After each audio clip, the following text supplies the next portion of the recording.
দেখেন না ফুর্তি। এই যে 1 জানুয়ারি রাত 12টার সময় আমার ঘুম ভেঙে গেল, এই যেখানে আমি ছিলাম, বিকট আওয়াজ। আমি মনে করলাম পাশের বাড়ি বুঝি ডাকাত পড়ছে।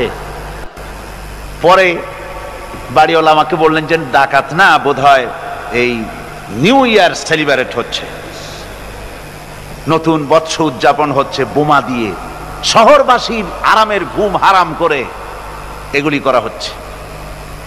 এ তো গেল 1 জানুয়ারি। আর যখন আমাদের নিজেরটা যখন আসে, অর্থাৎ 1 বৈশাখ, তখন দেখছেন অবস্থা 1 বৈশাখে। এবছর আমাদের দেশে 1 বৈশাখে ঢাকায় যে দৃশ্য আমি টিভির মধ্যে দেখলাম, তাতে আমার মনে হয়নি যে 12 কোটি মুসলমানের দেশে রাজধানীতে এই দৃশ্য হচ্ছে। আমার মনে হচ্ছিল এটা বুঝি কলকাতা অথবা অন্য কোনো শহর হবে। আমি দেখলাম সমস্ত যুবক যুবতী, নারী পুরুষ, বিভিন্ন বয়সের লোক সব একসঙ্গে রাস্তায় নেমেছে, নাচতেছে। তার মধ্যে বুদ্ধিজীবী আছে, শিক্ষিত লোক আছে, সমানে নাচতেছে।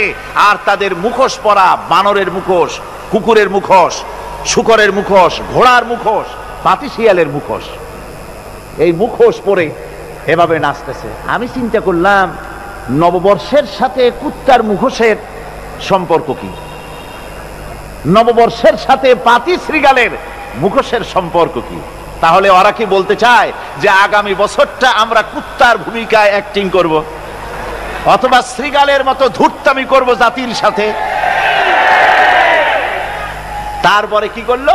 সকাল বেলায় যুবক যুবতী 1 বৈশাখ সূর্য উদয়ের আগে রমনা লেকের পাড়ে গিয়ে সব দাঁড়িয়েছে বাসন্তী রঙের শাড়ি পরে।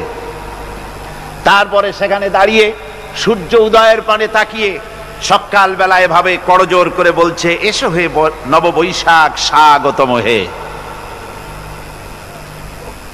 নববৈশাখ অলক্ষে বোধহয় এটা শুনে বলতেছে, বাবাজিরা আমারে ডাকতেছো, অপেক্ষা করো, আমি আসতেছি।